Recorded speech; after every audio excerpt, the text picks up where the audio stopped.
Guys, अगर आप लोग मेरे चैनल पर पहली बार आए हैं तो प्लीज चैनल को सब्सक्राइब करना मत भूलिएगा। तो लास्ट पार्ट में हम लोगों ने देखा था बाइजोंग मो के पास आकर उसे बताता है कि लिंगजी ने याओशिंग सिटी में होने वाले मेडिकल कंपटीशन के लिए मो को एज अ मेन जज वहाँ पर इनवाइट किया है। पर साथ ही वो उसे आगे बताता है नॉन मैनोर के मास्टर ने उसे मारने के लिए एक रिवॉर्ड इशू किया है, इसलिए याओशिंग सिटी में उसके लिए बहुत ज्यादा खतरा बढ़ने वाला है। पर अब याओशिंग सिटी के मेडिकल कंपटीशन का दिन आ जाता है जहां हु फैमिली के वो दोनों भाई भी कम्पीट करने के लिए आए हुए थे। पर हु फेंग वहां पर मो को एज अ मेन जज देखकर बहुत ज्यादा हैरान हो जाता है और वो सोचता है आखिर ये इस कंपटीशन का मेन जज कैसे बन गया।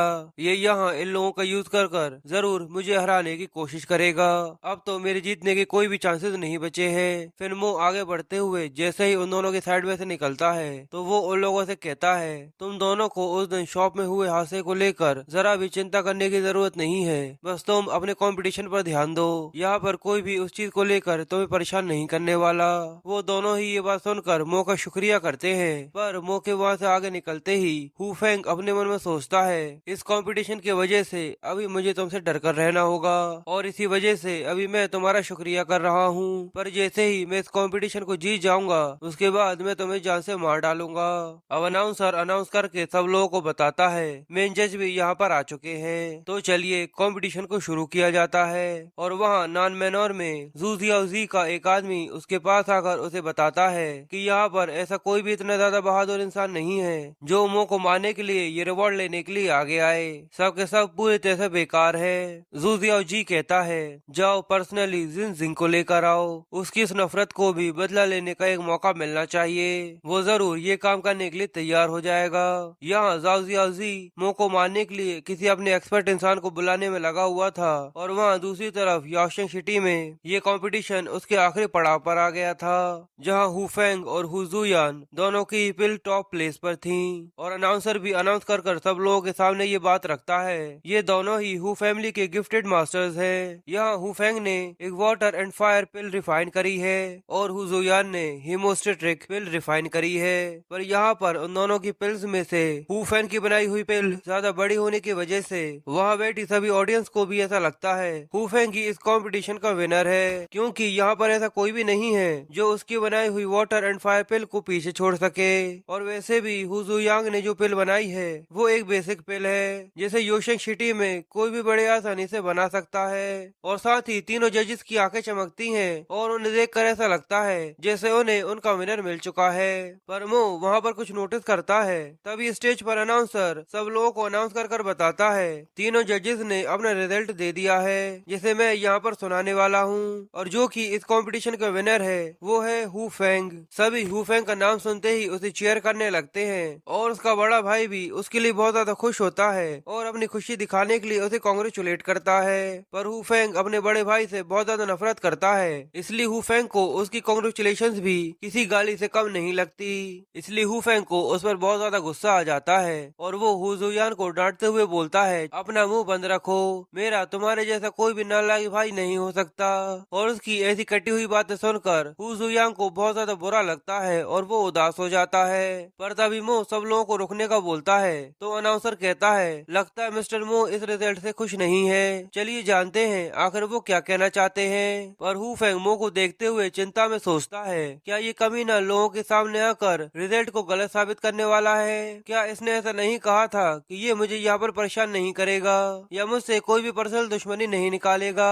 बियान ही भी मो के पास आकर उससे पूछता है मास्टर आखिर यहाँ पर क्या हो गया। मो हु जुयान की तरफ पॉइंट करते हुए कहता है हु जुयांग यहाँ का हमारा रियल विनर है। पर उसकी ये बात सुनकर ऑडियंस एक दूसरे से ही बात करने लगती है और कहती है आखिर मिस्टर मो यहाँ पर गेम को क्यों बिगाड़ रहे हैं, आखिर मिस्टर मो गेम को यहाँ पर क्यों बदलना चाहते हैं। यहाँ हु जुयांग का साथ देकर आखिर मिस्टर मो को क्या मिलने वाला है। लगता है शायद हु फेंग ने मो के साथ कुछ किया है इसलिए वो ये सब कर रहे हैं। हु जुयांग भी दबी हुई आवाज के साथ कहता है मुझे लगता है आपको कोई गलतफहमी हुई है। पर हु फेंग को ये बात जरा सी भी हजम नहीं होती कि मो उसका फेम छीन कर किसी और को दे दे, इसलिए वो चिल्लाते हुए मो से कहता है आखिर तुम यहाँ पर क्या कहना चाहते हो, यहाँ मेरी मेडिसिन बेस्ट है और हु जुयान की कचरा, तो फिर तुम उसे फर्स्ट प्लेस कैसे दे सकते हो, मुझे इसके बारे में साफ साफ बताओ। अगर तुमने मुझे जवाब नहीं दिया तो मैं तुम्हें यहाँ से निकलने नहीं दूंगा। हु फेंग का ऐसा ऐसा एरोगेंट एटीट्यूड देखकर बियान ही को उस पर गुस्सा आता है और वो हुफेंग को चुप करते हुए कहता है, मेरे मास्टर कभी भी अपनी पर्सनल लाइफ को अपनी प्रोफेशनल लाइफ से मिक्स नहीं करते। पर इसके आगे वो भी कुछ नहीं कह पाता क्योंकि उसे भी कुछ यहाँ पर समझ में नहीं आ रहा था। इसलिए मो यहाँ पर सब लोगों को ये बात क्लियर करते हुए बताता है, किसी भी डॉक्टर के लिए सबसे ज्यादा जरूरी उसके मेडिकल एथिक्स होते हैं और यहाँ हुफेंग की बनाई हुई पिल भले ही कुछ देर के लिए फिजिकल प्रॉब्लम्स को कम कर सकती है, पर इसके कारण ऑर्गन्स ओवरलोड होने की वजह से उन्हें परमानेंट डैमेज भी हो सकता है। पर यहाँ हुजुयान की बनाई हुई मेडिसिन सभी प्रकार के साइड इफेक्ट्स को कम करती है, जितना हो सके वो उतना कम करने की कोशिश करती है, जिसकी वजह से ये पूरी तरह से हार्मलेस है और इसी वजह से हुजुयान आज का हमारा विनर है और मैं उसे अपने डिसाइपल के तौर पर एक्सेप्ट करता हूँ। मो की इतनी ज्यादा डीप बातें सुनकर सब लोगों को ये बात आखिर में समझ में आ जाती है कि आखिर मो को यहाँ पर मेन जज की कुर्सी पर क्यों बिठाला गया है। पर हुफेंग इस सच को एक्सेप्ट करने के लिए राजी नहीं था और वो बस आग बबूला हुए जा रहा था। उसे इतना ज्यादा गुस्सा आता है और उसका मन करता है कि वो मो को अपने इस गुस्से की आग में जलाकर खा कर दे, पर वो चाहकर भी ऐसा कुछ नहीं कर सकता था। इसलिए रात होने पर वहाँ की एक पहाड़ी पे वो अपने भाई को अकेले वहाँ पर बुलाता है। उसका बड़ा भाई रात में वहाँ पर आ गया था और वो हुफेंग से पूछता है, भाई आखिर तुमने मुझे इतनी रात को यहाँ पर क्यों बुलाया है। पर उसकी इतनी सी बात सुनते ही हुफेंग के गुस्से का बांध टूट जाता है और वो हुफेंग से कहता है, तुम अभी भी मुझसे भाई बोल रहे हो, पर मैं तुम्हारे जैसे किसी भी नाकारा इंसान को अपना भाई नहीं मानता और आज तुमसे हारना मेरी जिंदगी का सबसे बड़ा धब्बा था। जो बोलते हुए वो इतने ज्यादा गुस्से में होता है कि अपने पास से एक चाकू निकाल कर हुजुयान के पेट में दे मारता है और हंसते हुए कहता है, जब एक बार तुम मारे जाओगे तो मेडिकल कंपटीशन का फर्स्ट प्लेस आखिरकार मेरा होगा। फिर वो बहुत ज्यादा खुश होते हुए हुजुयान को लात मारकर पहाड़ी से नीचे फेंक देता है। वहीं पहाड़ी के नीचे के पार्क में मो और बाइजोंग एक साथ घूमते हुए नान मैनोर को लेकर आपस में बातें कर रहे थे, जहां बाइजोंग मो को बताता है, क्या तुम्हें वो लाइट्स दिख रही हैं? वो नान सिटी है और उसकी बीच में ही नान मैनोर है। मो सामने की तरफ देखते हुए कहता है, लगता है नान सिटी में नान मैनोर का स्टेटस काफी ज्यादा ऊंचा है। और वो ये बातें कर ही रहे थे तभी पहाड़ से कुछ पत्थर नीचे आकर गिरते हैं और मो उन्हें नोटिस कर लेता है और तभी उसके सामने हुजुयान आकर जमीन पर गिरता है, जिसे देखकर बाइजोंग बहुत ज्यादा हैरान हो जाता है और कहता है, ये तो हुजुयान है, आखिर इसके साथ ये क्या हो गया। मो जल्दी से उसके पास जाकर उसकी नब्ज चेक करता है और बाइजोंग को बताता है, लगता है किसी ने इसको स्टैब कर पहाड़ी के ऊपर से इसको फेंक दिया है, पर अभी भी इसकी सांसें चल रही है। तभी हुजुयान मो को अपने पास बुलाकर उसके कान में कुछ बातें करता है, जो सुनकर मो बहुत ज्यादा हैरान हो गया था और इसी के साथ हुजुयान अपना दम तोड़ देता है और मो हुजुयान की आंखें बंद कर उससे कहता है, तुम आराम करो, पर जिसने भी तुम्हारा ये हाल किया है मैं उससे इस चीज का बदला जरूर लूंगा, मैं तुम्हारी जान ऐसे जाया होने नहीं देने वाला। फिर मो बाइजोंग से कहता है, मेरे पास एक आइडिया है जिससे मैं हुजुयान की मौत का बदला लेने के साथ नान मैनोर के अंदर भी जा सकता हूँ। फिर सीन शिफ्ट होता है और हमें कुछ घंटे बाद का सीन दिखाते हैं, जहाँ सब लोगों को दिखाने के लिए हुफेंग कुछ लोगों को लेकर रोते हुए पार्क में आ गया था और अपने भाई हुजुयान को ढूंढने में लगा हुआ था और उसका ये शोर सुनकर लिंगजिन भी वहाँ पर आ गई थी। एक लड़का आगे ढूंढते हुए कहता है, यहाँ पर तो बहुत सारा खून बगरा हुआ है। हुफेंग ये देखकर सोचता है, यहाँ पर इतना सारा खून तो है, पर आखिर वो बॉडी कहाँ पर गई। फिर हुफेंग और जोर से रोते हुए अपना नाटक बताता है, जैसा मैंने सोचा था ये निशान वहीं पर है, पर मुझे ये समझ में नहीं आता कि आखिर मेरे भाई की बॉडी कहाँ चली गई। लिंगजिन भी वहाँ पर आ चुकी थी, इसलिए वो कहती है, ये हुजुयान का ब्लड तो नहीं है, ऐसा भी तो हो सकता है पहाड़ी के जंगली जानवरों ने उसकी लाश को खा लिया हो। वहीं एक लड़का लिंगजिन से कहता है, अगर ऐसा हुआ होगा तो हम उसे आगे नहीं ढूंढ सकते।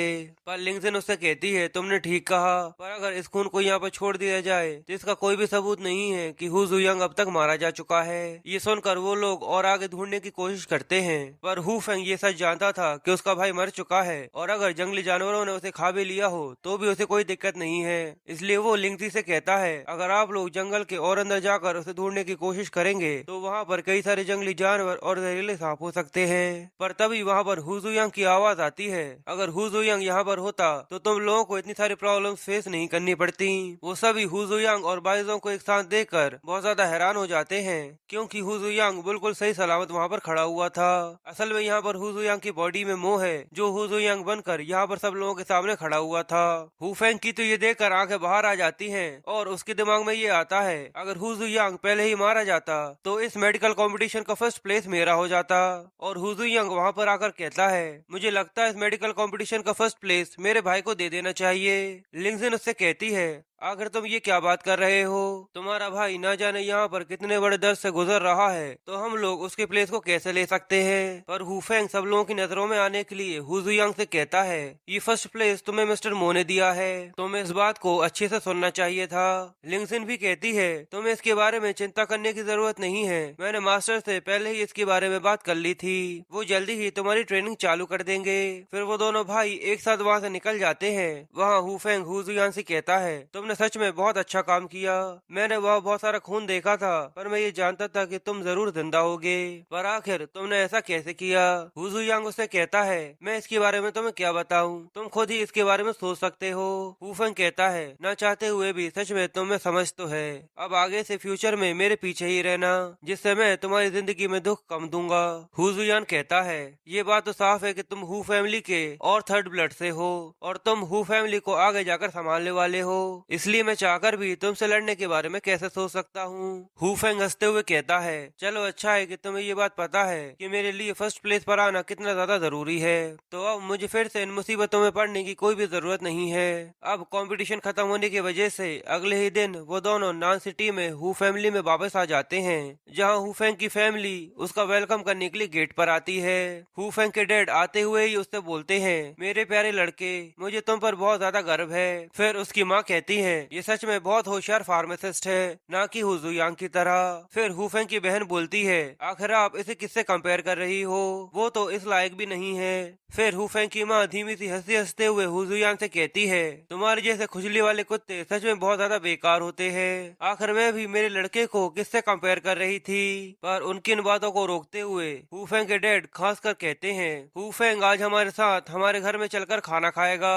पर उसकी इस बात से हुफेंग की माँ चिढ़ जाती है और उसका कान पकड़कर कहती है, बूढ़े आदमी, तुम्हारी बातों का क्या मतलब है? क्या ये हमारे घर में आकर खाना खाएगा? शायद तुम अपनी औकात भूल चुके हो, जल्दी से इसे यहाँ से निकालो, मुझे इसे यहाँ पर देखकर घिन आ रही है। और उसकी माँ के साथ हुफेंग की बहन भी बोलती है, मुझे इसके साथ खाना नहीं खाना, अगर ये हमारे घर में आकर खाना खाएगा तो ये हमारे डाइनिंग टेबल को भी गंदा कर देगा। अब उन लोगों की ये बातें सुनकर हुफेंग के डैड भी कहते हैं, अगर ये लोग तुम्हारे साथ खाना नहीं खाना चाहते तो तुम हमारे साथ खाना नहीं खा सकते। और इसके बाद हुफेंग भी कहता है, हुजुयान, तुमने सुन लिया ना, अब जाओ अकेले जाकर खाना खाओ, और अब हम लोगों का पीछा मत करना, समझे? यहाँ हुजुयान की बॉडी में मोह था, और वो इतनी ज्यादा इंसल्ट होने की वजह से बहुत ज्यादा गुस्से में था। वो अपने मन में सोचता है, हुजुयान यहाँ पर रहकर 20 साल से भी ज्यादा से इन सब की टॉर्चर को सफर कर रहा था। सच में हुजुयान का फादर एक पत्थर दिल इंसान है। अब उन लोगों के अंदर जाने के बाद वहाँ पर एक बाप बेटी आती है, और वो वहाँ पर आते हुए हुजुयान को आवाज देते हैं। वो उन्हें देखकर सोचता है, हुजुयांग ने मरने से पहले मुझे बताया था, यहाँ उसकी फैमिली ने उसे ठुकरा दिया था, जिसके बाद अंकल लियू और उनकी लड़की ने ही उनका ख्याल रखा था। अंकल लियू आते ही हुजुयांग का हाथ पकड़ लेते हैं और कहते हैं, आखिर तुम अब यहाँ पर कब तक खड़े रहोगे, चलो घर चलो। पर तभी अंकल लियू को चिल्लाते हुए एक आदमी वहाँ पर दौड़ा दौड़ा आता है। ये हु फैमिली का बटलर हु है। वो आते ही अंकल लियू पर चिल्लाते हुए कहता है, हु फैमिली ने तुम्हें उनके मेडिकल गार्डन को गार्ड करने की जॉब दी है, तो आखिर तुम यहाँ पर क्या कर रहे हो? आखिर तुम्हें पता भी है तुम्हारे यहाँ पर आने की वजह से वहाँ पर कई सारी चिड़ियाओं ने कितना ज्यादा नुकसान कर दिया है। तो अंकल लियो कहते हैं, इसमें मैं क्या कर सकता हूँ? बटलर लू कहता है, आखिर तुम क्या बकवास कर रहे हो, तुम्हारे यहाँ पर आने की वजह से ही ये सब हुआ है, इसलिए तुम्हें मेरे साथ चलकर इसको भुगतना होगा। बटलर हु जैसे ही अंकल लियो के कंधे पर हाथ रखता है, हुजुयान उनका हाथ पकड़ लेता है, और उसकी ग्रिप इतनी ज्यादा मजबूत होती है कि बटलर हु अपना हाथ नहीं छुड़ा पाता। हुजुयांग उसका हाथ पकड़ लेता है और उससे पूछता है, आखिर यहाँ पर कितने का नुकसान हुआ है? अंकल हु उससे कहते हैं, ये सारी गलती मेरी है, आपको यहाँ पर पे करने की कोई भी जरूरत नहीं है। पर बटलर हु हुजुयांग की कंडीशन को जानता था, इसलिए उसे उस पर बहुत ज्यादा गुस्सा आता है, और वो अपने मन में सोचता है, आखिर इसकी जैसे गरीब की मुझसे इस तरीके की बात करने की हिम्मत कैसे हुई? चलो अगर मैं इसे थोड़ा ज्यादा बोलता हूँ तो देखता हूँ कि आखिर ये क्या कर पाता है। इसलिए बटलर हु हुजुयांग से चिल्लाते हुए कहता है, यहाँ 50,000 युआन दुकान का नुकसान हुआ है। अंकल हु भी ये सुनकर शौक हो जाते हैं और कहते हैं, बटलर हु, ये बहुत ज्यादा है, हम लोगों पर दया करो। पर तभी हु जुयान कहता है ठीक है, और बटलर हु के चेहरे पर एक कार्ड फेंक कर मारता है और कहता है इसके अंदर 1 लाख युआन है, बाकी बचे हुए तुम अपने पास रख सकते हो। बटलर हु और अंकल लियो दोनों ही ये देखकर बहुत ज्यादा हैरान हो गए थे और वो दोनों ही एक साथ सोचते हैं आखिर हु जुयान के पास इतना सारा पैसा कैसे हो सकता है। अब बटलर हु शांत होकर वहाँ से हु फैमिली के मेडिकल गार्डन के पास आ जाता है, जहाँ मेडिकल गार्डन के गार्ड्स उसे विश करते हैं और पूछते हैं आखिर तुम यहाँ पर क्यों आए हो। बटलर हु उन लोगों से कहता है तुम्हें इतना ज्यादा पोलाइट होने की जरूरत नहीं है, चलो अब दरवाजा खोलो, मुझे मेडिसिन लेने के लिए अंदर जाना है। वो गार्ड्स उससे पूछते हैं पर हमारे पास मास्टर फेंग से कोई भी मैसेज नहीं आया, इसलिए हम लोग अंदर नहीं जाने दे सकते। बटलर हु उससे कहता है इस बार मास्टर फेंग ने मुझे सबसे छुपकर यहाँ पर भेजा है, क्या तुम लोगों को मुझ पर यकीन नहीं है। वो गार्ड्स थोड़े से डर जाते हैं और कहते हैं नहीं नहीं ऐसा नहीं है, हम लोग आप पर शक कैसे कर सकते हैं, चलिए अंदर आइए। बटलर हु भी ताव में बोलता है ये मास्टर फेंग का एक सीक्रेट ऑर्डर है, इसलिए इसके बारे में किसी दूसरे को मत बताना। वो गार्ड्स कहते हैं ठीक है, हम इस बात को समझ गए। फिर जैसे ही बटलर हु गार्डन के अंदर जाता है वो वहाँ पर कई सारी गोल्ड प्लेटिंग ग्रास लगी हुई देखता है, और बटलर हु इतनी सारी गोल्ड प्लेटिंग ग्रास को देखकर सोचता है इससे कई सारी कॉम्प्लीमेंटिंग पिल्स रिफाइन की जा सकती हैं, और जब मैं इन्हें मार्केट में बेचूंगा तो नॉन मैनोर वाले मुझे जरूर इनवाइट करेंगे। और वहीं गार्डन के बाहर के वो गार्ड्स अपने मन में सोचते हैं आज बटलर हु कुछ ज्यादा ही अजीब सा रिएक्ट कर रहे थे। और सिटी में दूसरी तरफ हु जुयान अंकल लियू को नान सिटी के मार्केट में लेकर आ जाता है, जहाँ अंकल लियू उससे पूछते हैं क्या सच में तुम यहाँ पर फाइट करना चाहते हो।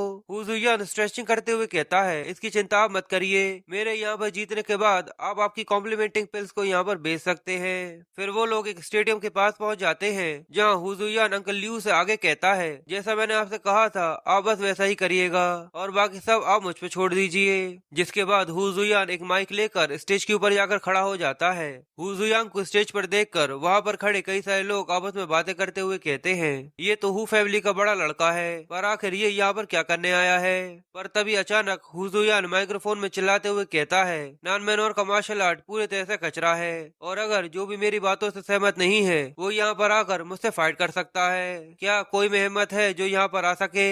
सभी हु जुयान की बात सुनकर बहुत ज्यादा हैरान हो जाते हैं और कहते हैं आखिर ये क्या बकवास कर रहा है, लगता है ये हु जुयान पागल हो चुका है। अंकल लियू भी ये देखकर बहुत ज्यादा टेंशन में आ गए थे और उन्हें भी ऐसा लगता है शायद हु जुयान के कुछ ज्यादा ही प्रैक्टिस करने की वजह से वो पूरी तरह से अपना मेंटल कंट्रोल खो चुका है और अब वो पागल हो गया है। और तभी एक मास्टर स्टेज पर जंप करते हुए हु जुयान से कहता है ये पागलों की तरह बकवास करना बंद करो, मैं भी यहाँ पर देखना चाहता हूँ कि आखिर तुम्हारे पास क्या है। बाकी वहाँ पर खड़े हुए लोग कहते हैं लगता है कोई ऊपर जा रहा है, ये हु जुयान तो पूरी तरह से फंस गया और अब वो चाहकर भी इससे बाहर नहीं निकल पाएगा। फिर वो मास्टर स्टेज पर खड़ा होकर हु जुयान से कहता है मैं ये बात पहले ही क्लियर कर देना चाहता हूँ, अगर तुम मेरे हाथों से यहाँ पर मारे जाते हो तो इस सबका सारा जिम्मा मेरा नहीं होगा। हु जुयान उससे कहता है रिंग में कम्पीट करने वालों का जीना या मरना तय नहीं होता, इसलिए इसकी चिंता करना तुम बंद करो। वो मास्टर बहुत ज्यादा खुश होता है और अपने हाथों को तोड़ते हुए कहता है ये तो बहुत अच्छी बात है, तुमने ये बात कह दी है तो मैं लोगों को अपनी पूरी ताकत दिखा सकता हूँ। पर हु जुयान उसे प्रवोक करते हुए कहता है आ जाओ, मैं यहाँ पर केवल अपना एक ही हाथ इस्तेमाल करूंगा। और वहाँ नीचे खड़े हुए लोग आपस में बातें करते हुए कहते हैं ये लड़का सच में एक बहुत बड़ी मुसीबत में पड़ चुका है, कोई भी आम इंसान मास्टर वोंग के पंचेस के सामने खड़ा नहीं रह सकता। फिर वहाँ हमें एक अजीब सा मास्क पहने हुए मास्टर दिखाते हैं जो उन लोगों को देखकर सोच रहा था इन सभी लोगों का ध्यान वहाँ पर स्टेज पर लगा हुआ है, आखिर यहाँ पर ऐसा क्या है मैं भी देखना चाहता हूँ। और अगले ही सीन में हु जुयान मास्टर वोंग को अपने एक ही पंच से सीधे रिंग से बाहर निकालकर फेंक देता है। अंकल लियू और बाकी सभी भी ये देखकर बहुत ज्यादा दंग हो चुके थे, क्योंकि उन लोगों को इस चीज की जरा से भी उम्मीद नहीं थी कि हु जुयान इस फाइट को इतने आसानी से भी जीत सकता है। फिर अंकल लियू मास्टर वोंग के पास जाकर उससे बोलते हैं शांत हो जाइए। मास्टर वोंग अंकल लियू को देखकर कहते हैं अब आखिर तुम कौन हो, अगर तुम्हें यहाँ पर कोई भी काम नहीं है तो जल्दी से यहाँ से दफा हो जाओ। पर अंकल लियू उसे शांत करते हुए बताते हैं अगर तुम उससे बदला लेना चाहते हो तो जब तक तुम मेरी कॉम्प्लीमेंटिंग पिल लेते रहोगे तो मैं इस चीज की गारंटी देता हूँ कि तुम उसे एक चुटकी में भी हरा सकते हो। पर साथ ही वो अपने मन में सोचते हैं, भगवान, ये यंग मास्टर हुजुयान मुझसे आखिर ये क्या बुलवा रहे हैं। और वो मास्टर वोंग अंकल लियू के एटीट्यूड को देखकर कहता है, तुम तो सच में एक चोर हो। फिर वो मास्टर वोंग को अपनी कॉम्प्लीमेंटिंग पिल देते हुए कहता है, पहले तुम इसे ट्राई करके देखो, अगर ये इफेक्टिव नहीं होती है तो मैं गारंटी के साथ तुम्हारे पैसे तुम्हें रिफंड कर दूंगा। और वहाँ वो मास्टर कॉम्प्लीमेंटिंग पिल का सुनकर हुजुयान से कहता है, स्टेज पर आओ, मैं तुम्हें यहाँ पर चैलेंज करना चाहता हूँ। और फिर वो भी स्टेज पर जाकर खड़ा हो जाता है और सभी लोग उसे देखकर कहते हैं, इसके कपड़ों को देखकर ऐसा लगता है कि ये मास्टर नॉन मैनोर से यहाँ पर आया है। फिर हुजुयान वो नॉन मैनोर वाले मास्टर से कहता है, क्या तुम मुझे यहाँ पर चैलेंज करना चाहते हो। नॉन मैनोर का मास्टर अपनी पावर को शो करते हुए कहता है, मैं यहाँ पर ये टेस्ट करना चाहता हूँ कि आखिर तुम्हारे पास क्या है। नीचे खड़े हुए सभी वो पावर्स को देखकर कहते हैं, ये तो ड्रैगन स्लेव मूव है, यानी ये नॉन मैनोर का गोल्ड वॉरियर है। हुजुयान भी ये देखकर अपनी पावर्स को रिलीज करता है और कहता है, आ जाओ। और वो मास्टर अपने मन में सोचता है, ये तो कमाल है, पहली बार मैंने किसी इंसान को देखा है जो मेरे गोल्डन स्लेब मूव को सामने से लेने की हिम्मत कर रहा है। फिर स्टेज पर उन दोनों की पावर्स एक दूसरे से टकराती है, जिससे एक बहुत ज्यादा बड़ा इम्पैक्ट क्रिएट होता है। और इस सबके खत्म होने के बाद हुजुयांग उससे कहता है, लगता है कि मैं ये हार चुका हूँ। हुजुयांग की ये बात सुनते ही नीचे खड़े हुए सभी लोग हुजुयांग का मजाक उड़ाना चालू कर देते हैं और कहते हैं, अब चलो देखते हैं ये नॉन मैनोर के मार्शल आर्ट का मजाक कैसे उड़ा सकता है। अब तो ये बहुत ज्यादा डर गया होगा। पर वो मास्टर अपने हाथ के इशारे से उन लोगों को चुप कर देता है और अपने मन में सोचता है, यह इस फाइट के बाद में मुझे पता है कि यहाँ पर मैं हारा हूँ, मेरी इनर पावर पूरी तरह से खत्म हो चुकी है, मुझे ऐसा लगता है कि मैं किसी भी समय जमीन पर जाकर गिर सकता हूँ। पर इसे देखकर ऐसा नहीं लगता कि इसे कुछ भी हुआ होगा। मैं नॉन मैनोर का गोल्ड कमांडर होने की वजह से इसे नॉन मैनोर में इन्वाइट कर सकता हूँ। मुझे यकीन है कि ये मो को जरूर मार पाएगा। इसलिए वो हुजियान से कहता है, सर, मैं नॉन मैनोर की तरफ से आपको वहाँ पर इनवाइट करना चाहता हूँ, जहाँ पर नॉन मैनोर के मास्टर आपका स्वागत करेंगे। हुजियान उसे कहता है, ठीक है, मैं यहाँ पर आपसे हारा हूँ तो मैं जरूर आपको फॉलो करूंगा, पर सबसे पहले आपको नॉन मैनोर के मास्टर को इसके बारे में बताना चाहिए कि मैं उनसे वहाँ पर मिलने आ रहा हूँ। पर साथ ही मो अपने मन में सोचता है, भले ही तुम अभी मुझे यहाँ पर बुला रहे हो, पर इसके बारे में बाद में मत पछताना। अब सीन हु फैमिली का आ जाता है, जहाँ अंकल लियो हुजुयान से पूछते हैं, आपने यहाँ पर आपकी पिल्स को बेचकर इतने सारे पैसे कमाए हैं तो उन्हें आखिर आप कहाँ ले जा रहे हो। हुजुयान उससे मुस्कुराते हुए कहता है, मेरे पास कुछ अपनी ऐसी जगह है जहाँ पर मैं इनका इस्तेमाल कर सकता हूँ। अब सीन हु फैमिली के मेन हॉल पर आ जाता है, जहाँ एल्डर हु और उसकी वाइफ गार्ड से इन्वेस्टिगेशन कर रहे थे और वो उनसे पूछते हैं, अगर मैंने हर्ब्स लेने के लिए किसी को नहीं भेजा तो इसके बारे में मुझे पता होना चाहिए कि आखिर मेरी इतनी ज्यादा कीमती हर्ब्स कौन चुरा रहा है। तुम लोग मेडिसिन गार्डन को हर दिन गार्ड करते हो, पर तुम लोगों को इतना भी आइडिया नहीं है कि वो हर्ब्स आखिर कहाँ गायब हो रही हैं। वो गार्ड्स घबराए हुए उससे कहते हैं, हमने गार्डन के अंदर जाते हुए किसी को भी नहीं देखा। पर फिर वो आपस में बातें करते हुए बोलते हैं, कुछ दिन पहले बटलर हु यंग मास्टर के लिए थोड़ी सी हर्ब्स लेकर गया था, पर वो हर्ब्स ये गायब हुई हर्ब्स से अलग है। दूसरा गार्ड बोलता है, हाँ, कुछ दिन पहले बटलर हु गार्डन के अंदर से कुछ हर्ब्स लेकर गया था। एल्डर हु बटलर हु के बारे में सुन लेते हैं, पर तभी एल्डर हु की वाइफ एल्डर हु से बोलती है, मैंने सुना था कि हुजुयान आज रिंग में जाकर लोगों से फाइट कर रहा था, जहाँ अंकल लियू कॉम्प्लीमेंटिंग पिल्स बेचने में उसकी मदद कर रहे थे। क्या ये दोनों एक दूसरे से जुड़े हुए हैं? एल्डर हु इस बात पर गुस्सा होकर अपने गार्ड से कहते हैं, जल्दी से हुजुयान और अंकल लियू को यहाँ पर लेकर आओ। हु फैमिली के बाहर हुजुयान और अंकल लियू दोनों खड़े हुए थे, जहाँ अंकल लियू पिल्स को लेकर थोड़ी सी टेंशन में थे। तो हुजुयान उनसे कहता है, आपको इस चीज की चिंता करने की जरूरत नहीं है। तभी एक गार्ड उनके पास आकर उन्हें बताता है, हुजुयान और अंकल लियू, तुम दोनों को ही एल्डर हु ने बुलाया है। फिर वो दोनों मेन हॉल में आकर खड़े हो जाते हैं। अंकल हु हुजियान से पूछते हैं, मेडिसिन गार्डन से कुछ हर्ब्स चोरी हुई है, क्या इनसे तुम्हारा कोई लेना देना है? हुजियान कहता है, नहीं, मुझे इसके बारे में नहीं पता। पर उसकी बात पूरी होने से पहले ही एल्डर हु की वाइफ बोलती है, मैंने तुमसे पहले ही कहा था इस गवार इंसान को निकाल दो, पर तुमने मेरी बात नहीं मानी। पर अब देखो, ये हर्ब्स चुराने के बाद नकली पिल्स बनाकर पैसे कमाने की कोशिश कर रहा है। इसकी वजह से हमारी फैमिली का कितना ज्यादा नाम बदनाम होगा। एल्डर हु गुस्से में खड़े हो जाते हैं और हुजुयान से कहते हैं, है, क्या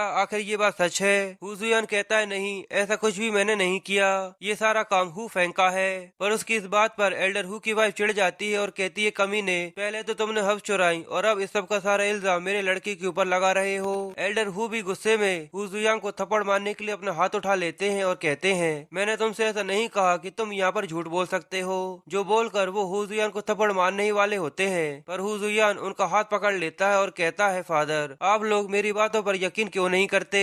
मेरा भाई कुछ पैसे कमाना चाहता था, इसलिए बस मैंने उसकी थोड़ी सी मदद करी। मुझे नहीं पता था कि ये मैटर इतना ज्यादा सीरियस है। वो हाउस बटलर हु लेकर आया था और मैंने बस पिल्स को बेचने में उसकी मदद करी है और कुछ नहीं। अगर आपको मेरे ऊपर यकीन नहीं है तो आप उन लोगों से पूछ सकते हो, उसके बाद आपको इसके बारे में सब कुछ पता चल जाएगा। एल्डर हु जुयान का इतना ज्यादा कॉन्फिडेंस देखकर पहले तो बहुत ज्यादा शॉक हो जाते हैं, पर साथ ही वो बटलर हु के बारे में सोचते हैं कि इसने भी उसी के बारे में बोला है। अगर हु फेंग ने ये सब किया है तो वो हु जुयान को यहाँ पर इंसल्ट करने के बारे में सोच रहा होगा, पर अगर इसने बटलर हु के बारे में बोला है तो मुझे इसकी इन्वेस्टिगेशन करना होगा। इसलिए वो अपने गार्ड्स को ऑर्डर देते हैं बटलर हु और हु फेंग के रूम में जाकर तलाशी लो और उन दोनों को भी यहाँ पर बुलाकर लेकर आओ। फिर आधे ही घंटे बाद वो गार्ड्स उन दोनों के रूम से कई सारे हर्ब्स, पिल और पैसे लेकर आ जाते हैं, जिन्हें देखकर एल्डर हु और उसकी वाइफ का दिमाग खराब हो जाता है, क्योंकि अब ये बात कंफर्म हो चुकी थी कि यहाँ पर जो भी गलत काम हो रहे थे वो सब हु फेंग ने करे थे। फिर इसी के बाद हु फेंग वहाँ पर आ जाता है और एल्डर हु से कहता है फादर, मैंने सुना कि आप मुझे ढूंढ रहे थे, बताइए क्या हो गया? एल्डर हु उस पर चिल्लाते हुए कहते हैं हु फेंग, तुम्हारा मेरे से कोई भी रिश्ता नहीं है, समझे? मैं यहाँ पर इतना ज्यादा हार्ड वर्क कर रहा था जिससे मैं आगे चलकर तुम्हें यहाँ पर सक्सेसर बना सकूं, पर तुम तो यहाँ पर हब्स बेचकर पैसे कमाने की कोशिश में लगे हुए हो। पर हु फेंग की वाइफ उन्हें समझाने की कोशिश करती है और कहती है पहले इस बात को तो क्लियर कर लो कि यहाँ पर हु जुयान झूठ बोल रहा है कि सच। पर उनकी ये डांट सुनकर हु फेंग और बटलर हु दोनों ही काफी ज्यादा डर जाते हैं और हु फेंग कहता है आखिर आप ये क्या बोल रहे हो, मैंने यहाँ पर कोई भी हब्स नहीं चुराई। एल्डर हु कहते हैं तुमने सबसे पहले बटलर हु को भेजकर हब्स चुराई और फिर हु जुयान से कॉम्प्लीमेंटिंग पिल भेजने का कहा। मैं सब कुछ जानता हूँ, तुम्हारे रूम से वो पैसे और हब्स मिल चुके हैं, क्या इसके बाद भी तुम मुझसे झूठ बोलना चाहते हो? पर बटलर हु अभी भी झूठ बोलने की कोशिश करता है और कहता है मैंने ऐसा कुछ भी नहीं किया। और हु फेंग हु जुयान पर अपना आरोप डालने के लिए कहता है जरूर ये सब हु जुयान ने किया होगा क्योंकि वो मुझसे जलता है। तो एल्डर हु उन लोगों के सामने एक गार्ड से पूछते हैं क्या तुमने उस दिन बटलर हु को गार्डन में जाते हुए देखा था? वो गार्ड भी काफी ज्यादा डरा हुआ होने की वजह से सच बोल देता है और कहता है हाँ, उस दिन सुबह सुबह हम लोगों ने बटलर हु को गार्डन में जाते हुए देखा था। एल्डर हु कहते हैं सारे सबूत और गवाह तुम्हारे सामने है, क्या अभी भी तुम मुझे बेवकूफ बनाकर मेरे साथ कोई गेम खेलने की कोशिश करने वाले हो? फिर वो गार्ड को ऑर्डर देते हुए बोलते हैं बटलर हु को तहखाने में ले जाओ जहाँ पर उसे निपटा जा सके और हु फेंग को भी ले जाकर जेल में डाल दो। वो दोनों ही इस सजा को सुनकर अंदर तक कपकपा जाते हैं। फिर वो गार्ड उन दोनों को ले जाने लगते हैं तो वो बस चिल्लाते रह जाते हैं और अंकल लियू हु जुयान को थम्स अप दिखाते हुए कहते हैं मास्टर ये तो बहुत अच्छी चाल थी। और दूसरी तरफ नॉन मेंशन में यहाँ पर नॉन मेनोर को नॉन मेंशन कर दिया गया है, तो प्लीज आप लोग कंफ्यूज मत होइएगा। और दूसरी तरफ नॉन मेंशन में वो मास्टर हु जियाओजी को वो सारी स्टोरी बताता है जो उसके साथ हुआ था। हु जियाओजी बोलता है क्या तुम ये कहना चाहते हो कि हु फैमिली का हु जुयान कॉम्प्लीमेंटिंग पिल्स को रिफाइन कर सकता है जो हम लोगों को चाहिए, पर क्या तुम इस चीज के बारे में श्योर हो कि वो हु जुयान ही था ना कि हु फेंग? वो मास्टर कहता है कि हाँ मैं श्योर हूँ। हु जियाओजी कहता है पर क्या वो एक नाकारा सा लड़का सच में इतनी ज्यादा पावरफुल पिल को रिफाइन कर सकता है? वो मास्टर उसे बताता है वो पिल रिफाइन ही नहीं कर सकता, साथ ही उसने मुझे बहुत ज्यादा घायल भी कर दिया था। ये बात सुनकर हु जियाओजी बहुत ज्यादा खुश हो जाता है और उससे कहता है ये तो बहुत बुरी बात है कि नॉन सिटी में इतने ज्यादा टैलेंट होने के बाद भी वो हमारी नॉन मेंशन को सर्व नहीं कर रहा। फिर हु जियाओजी आगे बोलता है तुम इसके बारे में ग्रेट मास्टर फैन वू को बता दो और उनसे कहो कि वो हु फैमिली में जाकर हु जुयान को यहाँ पर लेकर आए, हम उसे यहाँ का मेजर फार्मासिस्ट बना देंगे। फिर सीन कुछ दिन बाद हु फैमिली का होता है जहाँ पर पूरी फैमिली रोड पर खड़ी हुई थी। वहाँ के गार्ड्स आपस में बातें करते हुए बोलते हैं मैंने सुना था कि नॉन मेंशन ने एक मैसेज इशू किया था कि वो हमारे हु फैमिली के के यंग मास्टर को अपनी नॉन मेंशन का मेजर फार्मासिस्ट बनाना चाहते हैं। वहीं एल्डर हु फेंग से कहते हैं, जब नॉन मेंशन से मास्टर तुम्हें यहाँ पर लेने आए तो तुम प्लीज अच्छे से परफॉर्म करना। पर वहाँ तो हु फेंग हु जियान को देखते हुए सोचता है, क्या तुम ये सब देख रहे हो? भले ही यहाँ पर कुछ भी हो जाए, पर मेरे फादर सबसे ज्यादा परवाह मेरी ही करते हैं। फिर वहाँ पर कुछ ही देर में नॉन मेंशन की कई सारी कार्ड्स दिखने लगती हैं, जिन्हें देखकर एल्डर हु बहुत ज्यादा खुश होते हैं और सोचते हैं, क्या नॉन मेंशन के मास्टर ने सच में यहाँ पर मार्शल आर्ट के ग्रेट मास्टर को भेजा है? फिर वो हु फेंग से कहते हैं, हु फेंग सच में तुम्हारा करियर फ्यूचर में बहुत ज्यादा ब्राइट होने वाला है। हु फेंग भी ये देखकर बहुत ज्यादा खुश होता है, पर उन लोगों की ये खुशी ज्यादा देर तक नहीं टिकती, क्योंकि जैसे ही कार से मास्टर फेंग व्यू निकलते हैं, वो उन लोगों से पूछते हैं आखिर हु जुयान कौन है, और बस उनके मुंह से इतनी सी बात सुनते ही पूरी हु फैमिली सदमे में चली जाती है और वो सभी बस एक ही साथ एक ही बात सोचते हैं, क्या अभी अभी इन्होंने हु जुयान के बारे में पूछा था? और वहाँ खड़ा हु जुयान मुस्कुराते हुए कहता है, आखिरकार वो दिन आ गया जिसका मुझे बहुत दिनों से वेट था। मास्टर फेंग वू उन लोगों से कहते हैं, मैंने सुना था कि हु जुयान कॉम्प्लीमेंटिंग पिल्स को बना सकता है, इसलिए मास्टर ने मुझे ऑर्डर दिया है कि मैं उसे लेकर जाऊं, जिससे वो हमारी नॉन मैनोर का मेजर फार्मासिस्ट बन सके। वो सभी ये बात सुनकर और भी ज्यादा शॉक हो जाते हैं कि हु जुयान कॉम्प्लीमेंटिंग पिल को बना सकता है और नॉन मैनोर वाले उससे अपना मेजर फार्मासिस्ट बनाना चाहते हैं। पर इस बात से एल्डर हु को जरा सी भी खुशी नहीं होती और वो अपने मन में सोचते हैं, नॉन मैनोर का मेजर फार्मासिस्ट, ये तो एक बहुत बड़ी पोजीशन है जिसके लिए लाखों लोग आपस में लड़ते रहते हैं, पर मैं हु जुयान के हाथों में इतनी बड़ी पोजीशन को कैसे जाने दे सकता हूँ? इसलिए एल्डर हु को एक आइडिया आता है और वो हंसते हुए उनसे कहते हैं, मास्टर ये तो एक अच्छी बात है, पर शायद आप ये बात नहीं जानते कि वो पिल मेरे लड़के हु फेंग ने बनाई थी, ना कि हु जुयान ने। हु जुयान तो बस उसका एक मेडिसिन असिस्टेंट है और बस उसने थोड़ा सा काम कर कर इतनी ज्यादा इज्जत हासिल कर ली। मो को उसकी ऐसी बात सुनकर बहुत ज्यादा गुस्सा तो आता है, पर साथ ही वो अपने मन में सोचता है, हु जुयान भले ही तुम अपनी पेरेंट्स के लिए कुछ भी सोचते हो, पर तुम्हारे फादर के लिए तुम बस एक मेडिसिन असिस्टेंट से कुछ भी ज्यादा नहीं हो, पर मेरे लिए ये पोजीशन भी ठीक है। और मास्टर फेंग वू उनसे पूछते हैं, क्या तुम ये सच बोल रहे हो? एल्डर हु हंसते हुए कहते हैं, हाँ जरूर, और मेरे हु फेंग ने योशिंग सिटी में होने वाले कंपटीशन में भी फर्स्ट प्राइज हासिल किया था और ऐसे ही बड़े बड़े काम वो करता रहता है। पर साथ ही वो अपने मन में सोचता है, यो फैन बेवकूफ लड़के, ये एक बहुत बड़ी शर्म की बात है, जल्दी से कुछ रिएक्शन दो। और हु फेंग भी जल्दी ही अपने फादर के इशारे को समझ जाता है और अपनी तारीफ करना चालू कर देता है और कहता है, हाँ मेरे फादर ठीक कह रहे हैं, इस साल के मेडिकल कंपटीशन का फर्स्ट प्राइज मैंने ही जीता था और वो कॉम्प्लीमेंटिंग पिल भी रिफाइन मैंने ही की थी। अब उसके मुंह से ये बात सुनकर मास्टर फेंग वू को ये बात पक्की हो जाती है, इसलिए वो कहते हैं, अगर ऐसा है तो जल्दी से जाकर अपना सारा सामान पैक करो और तुरंत ही मेरे साथ नॉन मेंशन में चलने की तैयारी करो। हु फैमिली के सभी लोग हु फेंग के लिए बहुत ज्यादा खुश होते हैं और एल्डर हु उन लोगों से कहते हैं, तुम लोग जाओ, मैं तुम्हारे लिए थोड़ी सी मदद का इंतजाम कर कर आता हूँ। फिर वो हु जुयान को अपने पास बुलाते हैं और फिर एल्डर हु जुयान को लेकर एक कोने में आ जाते हैं, जहाँ वो हु जुयान को समझाते हुए कहते हैं, यहाँ पर इस चीज से जरा सा भी फर्क नहीं पड़ता कि आखिर वो कॉम्प्लीमेंटिंग पिल किसने बनाई थी, पर तुम हु फेंग के साथ जाओ और वहाँ पर उसका असिस्टेंट बनकर उसकी पूरी पूरी मदद करना, और अगर तुम इस चीज के लिए मना करते हो तो तुम्हारे अंकल लियू और उनकी फैमिली के साथ कुछ भी हो सकता है। हु जुयान कहता है, ठीक है, मैं इसके बारे में समझ गया, मैं उसके साथ जाने के लिए तैयार हूँ, पर साथ ही वो अपने मन में सोचता है, मेरे प्लान को मूव करने के लिए असिस्टेंट बनना कोई भी बुरी बात नहीं है। फिर एल्डर हु हंसते हुए वहाँ से जाने लगते हैं और वो अपने मन में कहता है, ये हु जियाओ टांग अपने आप को बहुत ज्यादा होशियार और चालाक समझता है, पर फिर भी तुम लोग ये चोरी वाला फेम ज्यादा समय तक अपने पास नहीं रख पाओगे। जिसके बाद वो मास्टर उन्हें नॉन मेंशन ले जाते हैं, जहाँ हु फेंग जू जियाओ जी के सामने झुककर उससे बोलता है, मैं हु फेंग हु जिया टैंग का लड़का आपसे यहाँ पर मिलने आया हूँ। जू जियाओ जी उससे कहता है, हु फेंग तुम बस अभी 40 साल के हो और कॉम्प्लीमेंटिंग पिल बना सकते हो, ये तो सच में एक बहुत बड़े गर्व की बात है, फ्यूचर में जितने भी कॉम्प्लीमेंटिंग पिल्स को बनाना होगा वो सभी तुम बनाओगे, और बस तुम मुझे बता देना कि तुम्हें क्या चाहिए। हु फेंग थोड़ा सा हिचकिचाते हुए कहता है, अब से मैं नॉन मेंशन का मेजर फार्मासिस्ट हूँ तो मैं ये रिस्पॉन्सिबिलिटी जरूर उठाऊंगा। जू जियाओ जी उससे कहता है, ठीक है, अगले हफ्ते नॉन फैन के डिसाइपल्स ट्रेनिंग के लिए बाहर जा रहे हैं, इसलिए अगले हफ्ते के आखिर तक हमें 100 कॉम्प्लीमेंटिंग पिल्स की जरूरत है, तो क्या मास्टर हु फेंग ये काम कर सकते हैं? जू जियाओ जी की इस रिक्वेस्ट को सुनकर हु फेंग बहुत ज्यादा डर जाता है, क्योंकि अंदर से वो ये साफ साफ जानता था कि वो ये नहीं कर सकता, और उसका ऐसा रिएक्शन देखकर जू जियाओ जी हु फेंग से पूछता है, आखिर क्या बात है, तुम्हें क्या हो गया, क्या तुम ये नहीं करना चाहते? हु फेंग हंसते हुए उससे कहता है, ऐसा नहीं है, मैं ये जरूर करूंगा। जू जियाओजी मुस्कुराते हुए उससे कहता है, अगर तुम्हें कोई भी ऑब्जेक्शन नहीं है तो मैं अगले हफ्ते आकर इसे चेक करूंगा और मैं ये देखूंगा कि तुम मुझे निराश मत करना। सभी हुफैंग को ये काम मिलने की वजह से उसको कॉन्ग्रेचुलेट करते हैं और कहते हैं, नॉन मेंशन के मेजर फार्मासिस्ट के लिए 100 पिल बनाना तो बहुत ज्यादा आसान होगा।